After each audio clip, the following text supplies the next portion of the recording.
Welcome to the Hollow.library. Tonight's story is short, brutal, and one of the most perfectly constructed pieces of fiction in the English language. An Occurrence at Owl Creek Bridge was written by Ambrose Bierce in 1890. Bierce fought in the Civil War, at Shiloh, at Chickamauga, and he knew what death on a battlefield looked like. What he did with that knowledge here is something else entirely. I will say nothing more about this haunting story before it begins. Just sit back and listen closely. Part 1. A man stood upon a railroad bridge in northern Alabama, looking down into the swift water 20 feet below. The man's hands were behind his back, the wrists bound with a cord. A rope closely encircled his neck. It was attached to a stout cross timber above his head, and the slack fell to the level of his knees. Some loose boards laid upon the ties supporting the rails of the railway supplied a footing for him and his executioners, 2 private soldiers of the Federal Army, directed by a sergeant who in civil life may have been a deputy sheriff. At a short remove upon the same temporary platform was an officer in the uniform of his rank, armed. He was a captain. A sentinel at each end of the bridge stood with his rifle in the position known as support. That is to say, vertical in front of the left shoulder, the hammer resting on the forearm, thrown straight across the chest. A formal and unnatural position, enforcing an erect carriage of the body. It did not appear to be the duty of these 2 men to know what was occurring at the center of the bridge. They merely blockaded the 2 ends of the foot planking that traversed it. Beyond one of the sentinels, nobody was in sight. The railroad ran straight away into a forest for 100 yards, then, curving, was lost to view. Doubtless there was an outpost farther along.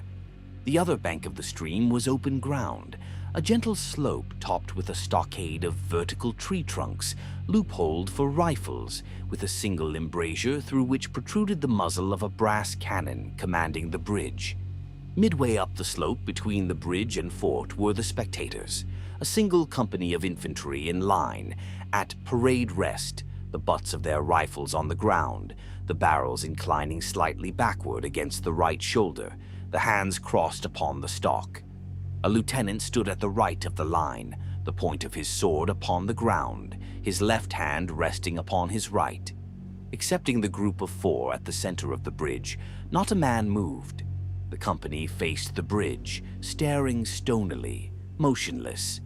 The sentinels facing the banks of the stream might have been statues to adorn the bridge.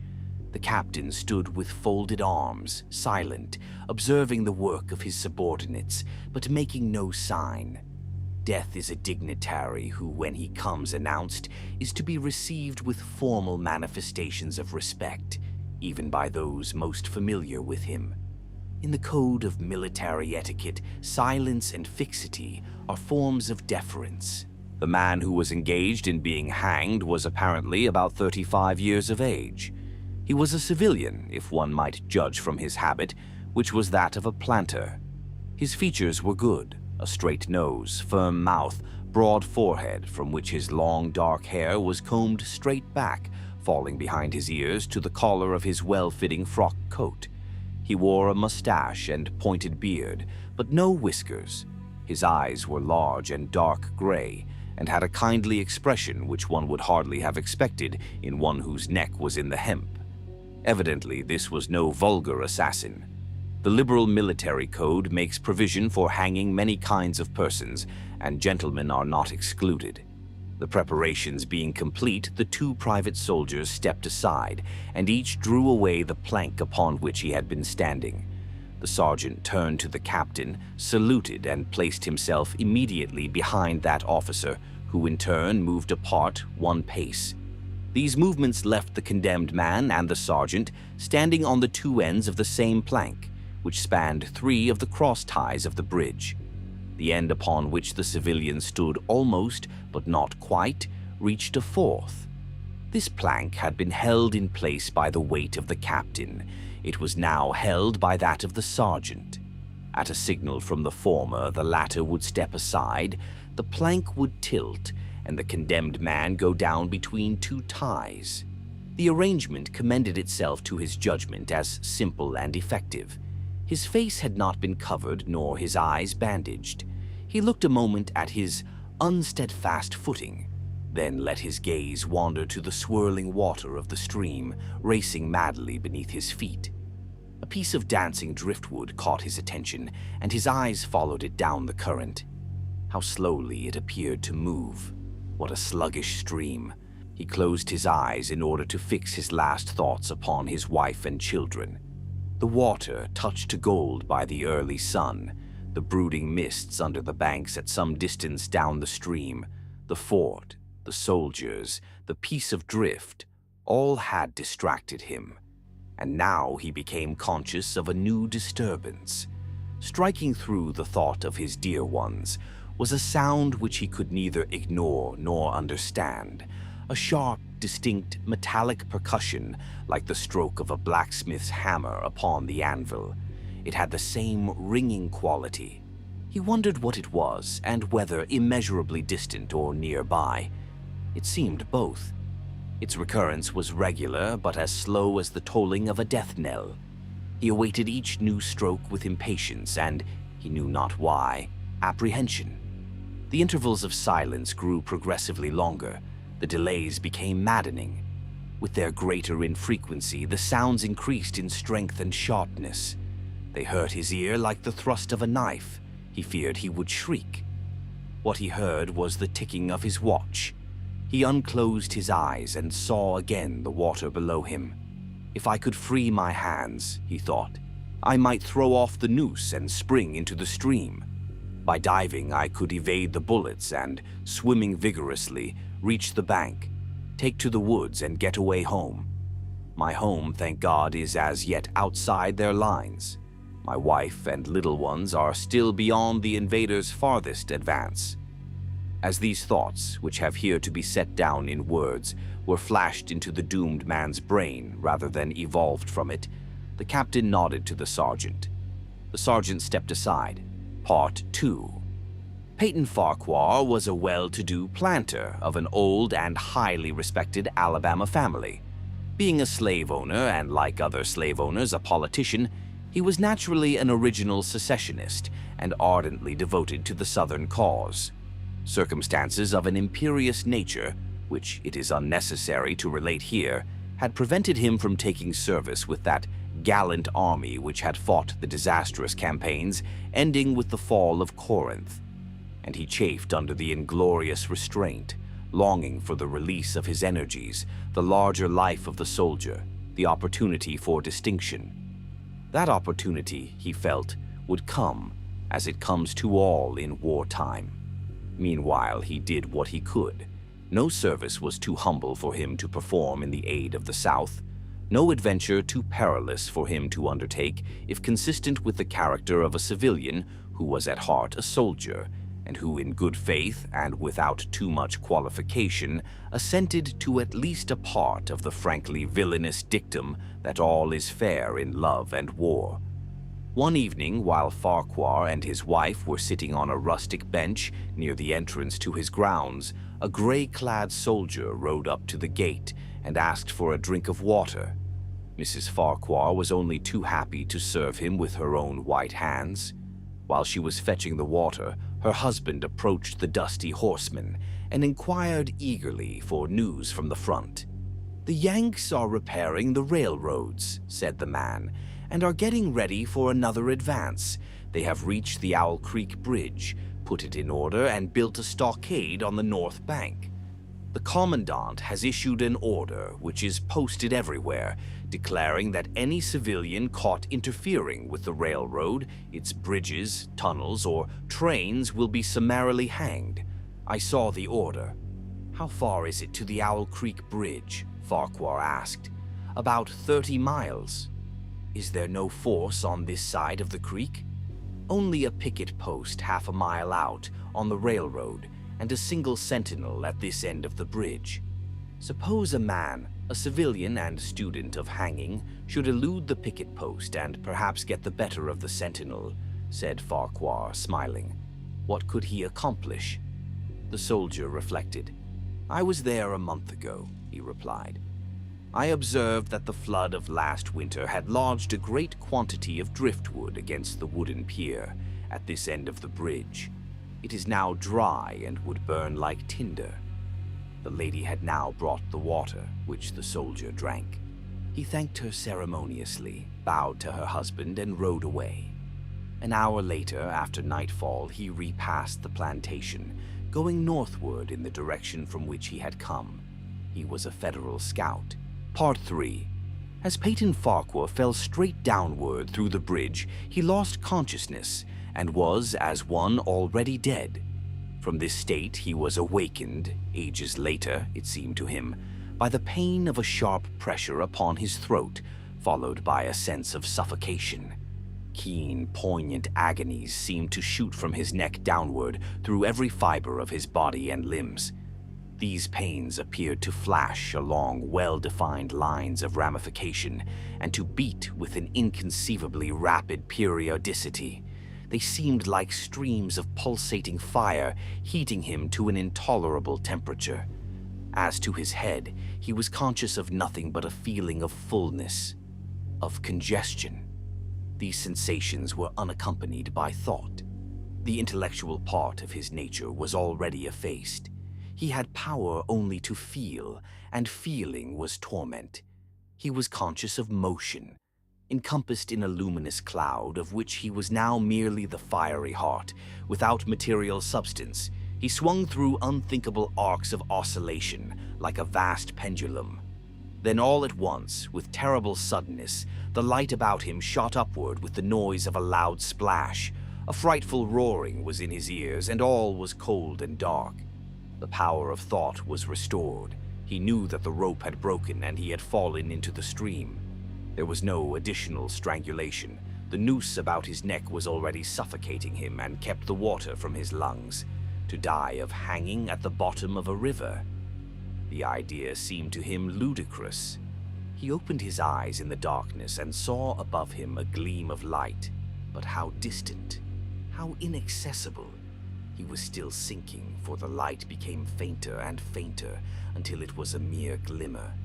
Then it began to grow and brighten, and he knew that he was rising toward the surface, knew it with reluctance, for he was now very comfortable.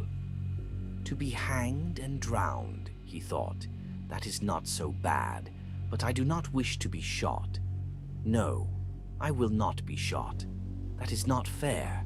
He was not conscious of an effort, but a sharp pain in his wrist apprised him that he was trying to free his hands. He gave the struggle his attention, as an idler might observe the feat of a juggler, without interest in the outcome. What splendid effort! What magnificent, what superhuman strength! Ah, that was a fine endeavor. Bravo! The cord fell away. His arms parted and floated upward, the hands dimly seen on each side in the growing light. He watched them with a new interest as first one and then the other pounced upon the noose at his neck. They tore it away and thrust it fiercely aside, its undulations resembling those of a water snake. "Put it back, put it back!" He thought he shouted these words to his hands, for the undoing of the noose had been succeeded by the direst pang that he had yet experienced. His neck ached horribly, his brain was on fire, his heart, which had been fluttering faintly, gave a great leap, trying to force itself out at his mouth. His whole body was racked and wrenched with an insupportable anguish, but his disobedient hands gave no heed to the command. They beat the water vigorously with quick, downward strokes, forcing him to the surface. He felt his head emerge, his eyes were blinded by the sunlight, his chest expanded convulsively, and with a supreme and crowning agony, his lungs engulfed a great draught of air, which instantly he expelled in a shriek. He was now in full possession of his physical senses. They were, indeed, preternaturally keen and alert. Something in the awful disturbance of his organic system had so exalted and refined them that they made record of things never before perceived.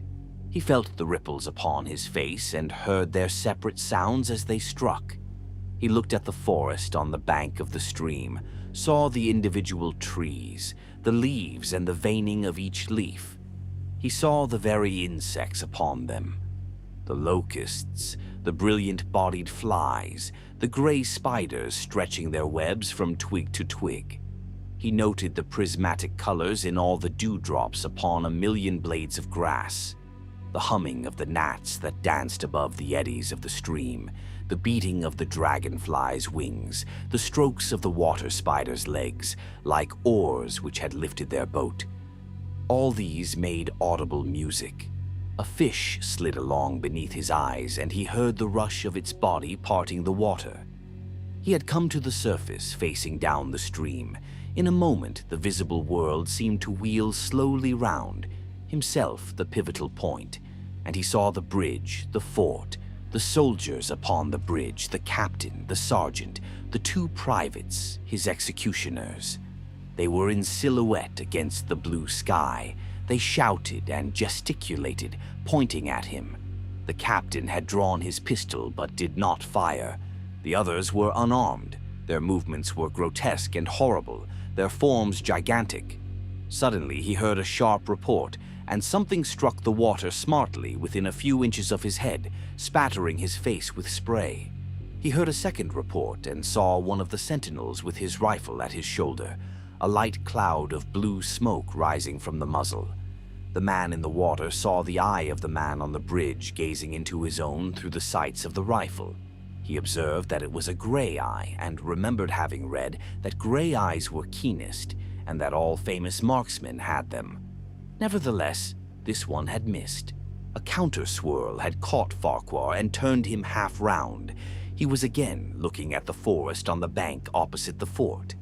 The sound of a clear, high voice in a monotonous sing-song now rang out behind him and came across the water with a distinctness that pierced and subdued all other sounds, even the beating of the ripples in his ears. Although no soldier, he had frequented camps enough to know the dread significance of that deliberate, drawling, aspirated chant. The lieutenant on shore was taking a part in the morning's work. How coldly and pitilessly, with what an even, calm intonation, presaging and enforcing tranquility in the men, with what accurately measured interval fell those cruel words. Company, attention, shoulder arms, ready, aim, fire. Farquhar dived as deeply as he could.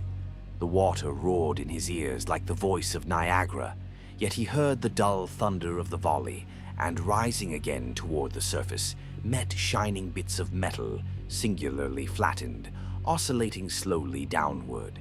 Some of them touched him on the face and hands, then fell away, continuing their descent. One lodged between his collar and neck. It was uncomfortably warm, and he snatched it out. As he rose to the surface, gasping for breath, he saw that he had been a long time underwater. He was perceptibly farther downstream, nearer to safety. The soldiers had almost finished reloading. The metal ramrods flashed all at once in the sunshine as they were drawn from the barrels, turned in the air, and thrust into their sockets. The two sentinels fired again, independently and ineffectually. The hunted man saw all this over his shoulder. He was now swimming vigorously with the current. His brain was as energetic as his arms and legs. He thought with the rapidity of lightning. The officer, he reasoned, will not make that martinet's error a second time. It is as easy to dodge a volley as a single shot. He has probably already given the command to fire at will. God help me, I cannot dodge them all. An appalling splash within 2 yards of him was followed by a loud, rushing sound, diminuendo, which seemed to travel back through the air to the fort and died in an explosion which stirred the very river to its deeps.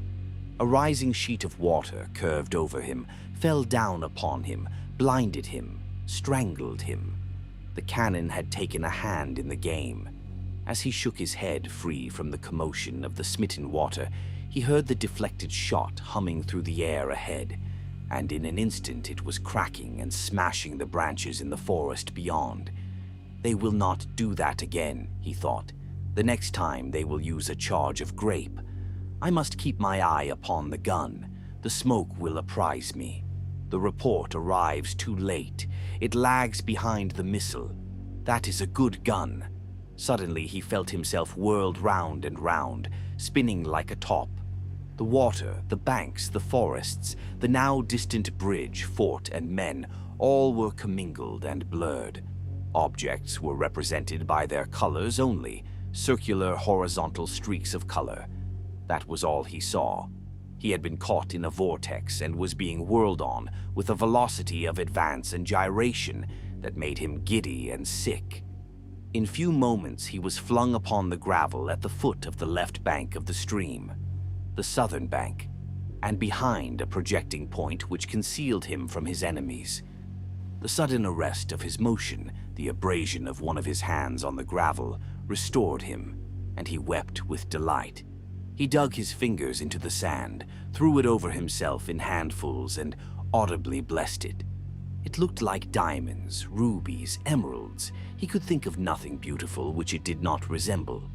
The trees upon the bank were giant garden plants. He noted a definite order in their arrangement, inhaled the fragrance of their blooms. A strange, roseate light shone through the spaces among their trunks, and the wind made in their branches the music of Aeolian harps. He had no wish to perfect his escape. He was content to remain in that enchanting spot until retaken. A whiz and a rattle of grape shot among the branches high above his head roused him from his dream. The baffled cannoneer had fired him a random farewell. He sprang to his feet, rushed up the sloping bank, and plunged into the forest. All that day he traveled, laying his course by the rounding sun. The forest seemed interminable. Nowhere did he discover a break in it, not even a woodman's road. He had not known that he lived in so wild a region. There was something uncanny in the revelation. By nightfall he was fatigued, footsore, famished. The thought of his wife and children urged him on. At last he found a road which led him in what he knew to be the right direction. It was as wide and straight as a city street, yet it seemed untraveled. No fields bordered it, no dwelling anywhere. Not so much as the barking of a dog suggested human habitation. The black bodies of the trees formed a straight wall on both sides, terminating on the horizon in a point, like a diagram in a lesson in perspective. Overhead, as he looked up through this rift in the wood, shone great golden stars looking unfamiliar and grouped in strange constellations. He was sure they were arranged in some order which had a secret and malign significance. The wood on either side was full of singular noises, among which, once, twice, and again, he distinctly heard whispers in an unknown tongue. His neck was in pain, and lifting his hand to it, he found it horribly swollen. He knew that it had a circle of black where the rope had bruised it. His eyes felt congested. He could no longer close them. His tongue was swollen with thirst. He relieved its fever by thrusting it forward from between his teeth into the cold air. How softly the turf had carpeted the untraveled avenue. He could no longer feel the roadway beneath his feet. Doubtless, despite his suffering, he had fallen asleep while walking, for now he sees another scene. Perhaps he has merely recovered from a delirium. He stands at the gate of his own home. All is as he left it, and all bright and beautiful in the morning sunshine. He must have traveled the entire night. As he pushes open the gate and passes up the wide white walk, he sees a flutter of female garments. His wife, looking fresh and cool and sweet, steps down from the veranda to meet him. At the bottom of the steps, she stands waiting, with a smile of ineffable joy, an attitude of matchless grace and dignity. Ah, how beautiful she is! He springs forward with extended arms. As he is about to clasp her, he feels a stunning blow upon the back of the neck. A blinding white light blazes all about him with a sound like the shock of a cannon. Then all is darkness and silence. Peyton Farquhar was dead. His body, with a broken neck, swung gently from side to side beneath the timbers of the Owl Creek Bridge. Thank you for listening to the Hollow Library. Bierce ends the story in one sentence. everything before it.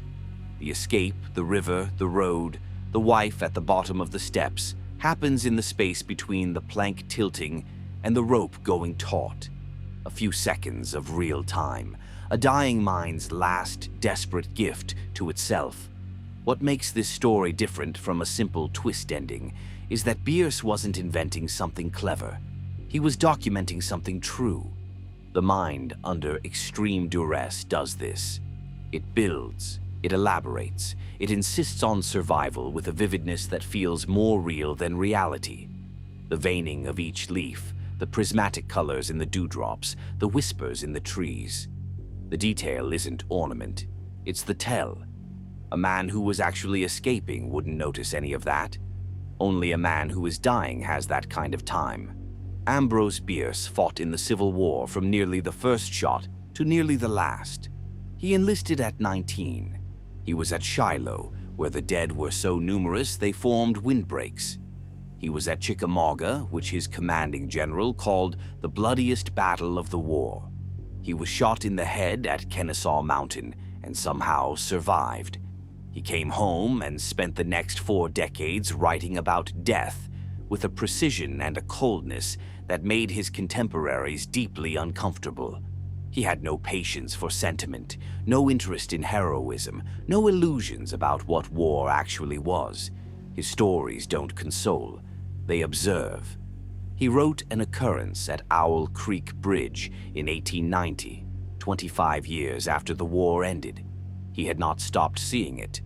In 1913, at the age of 71, Bierce traveled to Mexico to observe the revolution. He embedded with Pancho Villa's army, sent a few letters back, and then disappeared. No body was ever found. No confirmed account of his death exists. The man who had spent a lifetime writing about dying with more precision than almost anyone in American literature vanished without leaving a single, verifiable final moment. There is something appropriate about that, and something that would have amused him. Before I go, 100 subscribers. 100 of you found this channel, stayed, and kept coming back. Not to mention the fact that the channel has thousands of views now.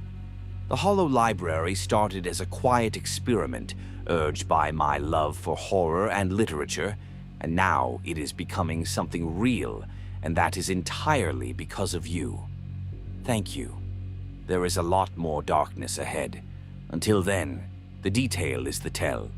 If everything looks too beautiful, too vivid, too exactly right, you might want to check the rope.